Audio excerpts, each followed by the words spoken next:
LSG versus Mumbai. உங்களுக்கு தெரியும் எல்எஸ்ஜில ஒரு அந்த அவங்களுடைய ஓனர்ல இருந்தே பெரிய அவங்களுக்கு ஒரு நம்ம வரிசையா பார்த்துட்டே இருக்கோம். அந்த கொயான்கா வந்து என்னென்ன ஒரு பிரச்சனை பண்றாருன்ட்டு. ஏன்னா, ஒரு மேட்ச் லாஸ் ஆன உடனே ரிஷப் பந்த் கிட்ட கொஞ்சம் அந்த அனிமேட்டடா காட்டுறது எல்லாமே காட்டுறாங்க. ஆ இப்போ மும்பை நம்ம வந்து ஆல்ரெடி நெறைய பேசிட்டோம். மும்பை சைடு என்னன்னா, ஓப்பனிங் வந்து அவங்களுக்கு கரெக்ட்டா செட் ஆகலணும். லாஸ்ட் மேட்ச் வந்து ரிக்கில்டன் ஓரளவு பெர்ஃபார்ம் பண்ணாரு. அது ஆன்கடேவ்ல. பட் ஆனா, இன்னுமே ரோஹித் சர்மா வந்து அந்த அவருடைய ஃபார்முக்கு வரல. அதே மாரி பவுலிங்ல வந்து பும்ரா இல்லாதனால அவங்க இன்னுமே வந்து ஒரு ஒரு நல்ல ஒரு ஸ்ட்ராங் பவுலிங் லைனப்பா தெரியல. இந்த மாரி அவங்களுக்கு ஒரு பிரச்சனை இருந்தா, நீங்க இந்த சைடு எல்எஸ்ஜி பார்த்தீங்கன்னா, இனிஷியல் ஸ்டேஜ்ல சொல்லிட்டேன் எல்எஸ்ஜி வந்து இந்த வருஷம் தேறாதுன்ட்டு. ஏன்னா, பவுலிங்கும் பெருசா இல்ல. இன்ஜூரி நெறைய கன்சர்ன். ஓப்பனிங் ஸ்லாட்ல யாருமே இல்ல அப்படின்னு சொல்லிட்டு. ஆனாலும் ஒரு மிச்சல் மார்ஸா இருக்கட்டும், மார்க்ராமா இருக்கட்டும், நிக்கோலஸ் பூரன் இல்ல. இதான் அவருடைய ஹையஸ்ட் ஃபார்ம்ன்னு நெனைக்கிறேன். அவர் லைஃப் ஆஃப் த ஃபார்ம்ன்னு சொல்லுவாங்க. அந்த அளவுக்கு ஒரு பயங்கர ஃபார்ம்ல இருக்காரு. எல்லாமே செட் ஆகி வருது. பட் ஆனாலும் அவங்க ஒரு டீமா சேர்ந்து வரும்போது ஈஸியா கோட்ட விட்டுறாங்க. லாஸ்ட் மேட்ச் எல்லாம் உண்மையாவே ரிஷப் பண்ட் வந்து அந்த 30 crore போனது தான் அவருக்கு பெரிய பிரஷர் ஏத்தி அவரால பெர்ஃபார்ம் பண்ண முடியலன்ட்டு நெறைய பேர் பேச ஆரம்பிச்சுட்டாங்க. ஏன்னா, நீங்க இந்த சைடு நீங்க அதே ஒரு 26, 27 crores குடுத்து வாங்குன ஒரு ஸ்ரேயஸ் ஐயர் வந்து உங்களுக்கு மேட்ச வின் பண்ணி தராரு. சூப்பரா ஸ்கோர் பண்றாரு. கேப்டன்சில பயங்கரமா பண்றாரு. பஞ்சாப் கிங்ஸ வந்து நம்ம எப்பவுமே ஐபிஎல் இந்த லாஸ்ட் நீங்க ஒரு 5, 6, 7 சீசனா நான் பஞ்சாப் கிங்ஸ எதுக்குமே கன்சிடர் பண்ண மாட்டோம். அவங்க வராங்க, அவங்க விளையாடுறாங்க, அப்படிதான் போவாங்க. அவங்க குவாலிஃபையர் ஆனதும் இல்ல.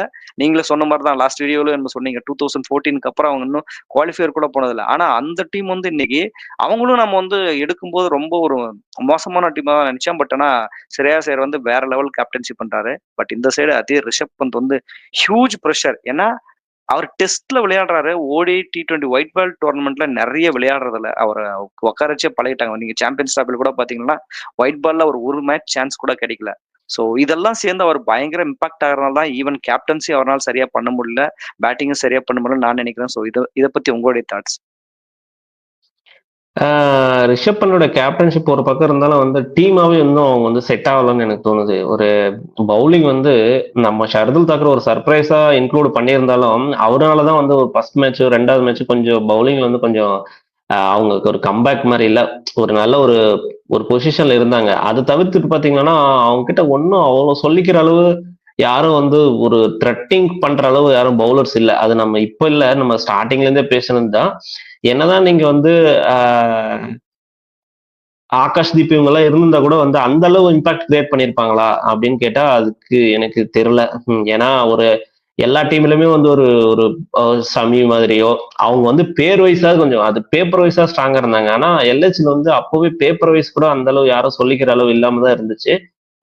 பட் வந்து ரிஷப் பண்ட் வந்து அதுக்கு தகுந்த மாதிரி கேப்டன்ஷிப் பேட்டிங் ஃபார்மும் இருக்கு. அதனால அவர் ரொம்ப வந்து ப்ரெஷர்ல தான் கொண்டு போகும்னு நினைக்கிறேன் மறுபடியும். மேபி நீங்க சொல்ற மாதிரி நிக்கோலஸ் புரான், மிஷேல் மார்ஸ் இவங்க எத்தனை மேட்ச் தான் அவங்களால காப்பாற்ற முடியும்?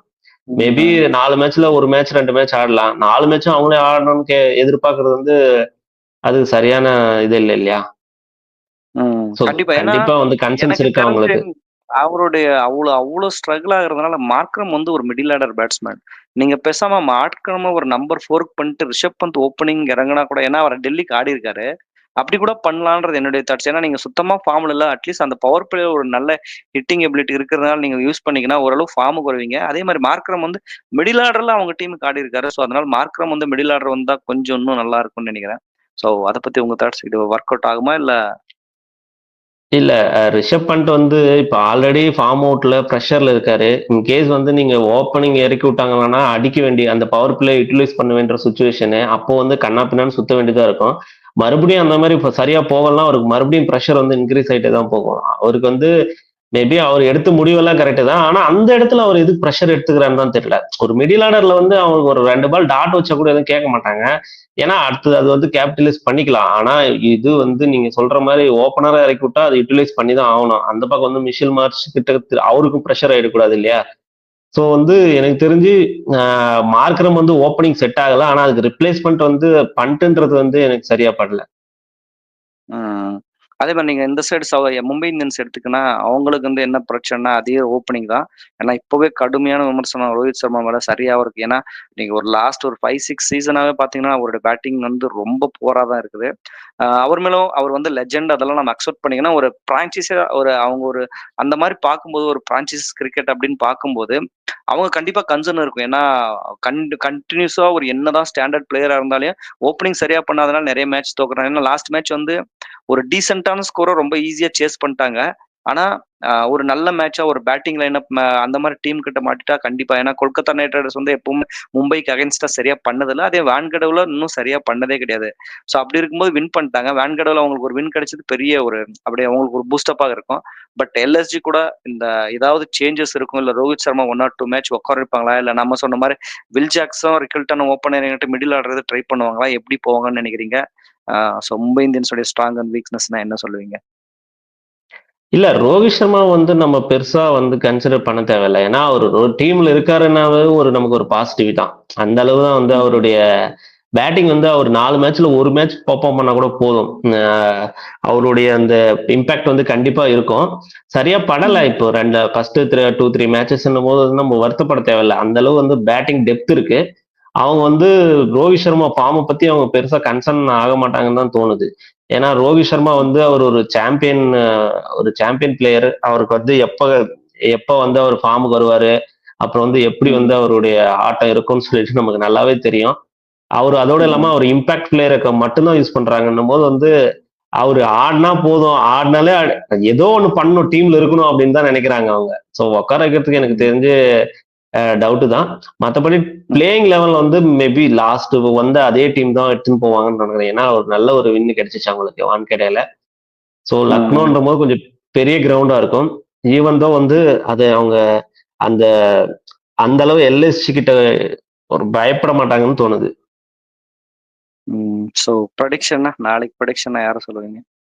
Mumbai versus LSG. நாளைக்கு நாளைக்கு மும்பை தான் வந்து கொஞ்சம் ஃபேவரா போகும்னு தோணுது. ஏன்னா நம்ம சொல்றது எதுவுமே நடக்க மாட்டேங்குது. அது ஒரு பெரிய ஒரு நமக்கே ஒரு பெரிய ப்ராப்ளம். இல்ல ஐ திங்க் நாளைக்கு வந்து எல்எஸ்ஜி கொஞ்சம் சர்ப்ரைஸ் பண்ணுவாங்கன்னு நெனைக்கிறேன். ஏன்னா, அவங்களுக்கும் அந்த வின்னுன்றது ரொம்ப முக்கியம். 2மே ஈக்குவலான டீம் தான். அதுல எந்த சந்தேகமும் இல்ல. நீங்க மும்பையும் வந்து பெருசா பயங்கரமா ஃபார்ம்ல இல்ல. எல்எஸ்ஜியும் சேம் அதே மாரி தான். பயங்கர ஃபார்ம்லலாம் கிடைக்காது. பட் ஒரு 2 பேருமே 50, 50 சான்ஸ் தான். ஐ திங்க் கொஞ்சம் எல்எஸ்ஜி ஆடா போவாங்க. ஒரு ரிஷப் பண்ட் மேல ம். பயங்கரமான அந்த நெருக்கடி இருக்கிறதுனால எல்எஸ்ஜி ஓரளவு சான்ஸ் இருக்குன்னு நெனைக்கிறேன். Will see. அடுத்த மேட்ச் பார்த்துட்டு தான் சொல்ல முடியும். ஸோ இன்னொரு வீடியோ உங்கள சந்திக்கிறேன். பாய்.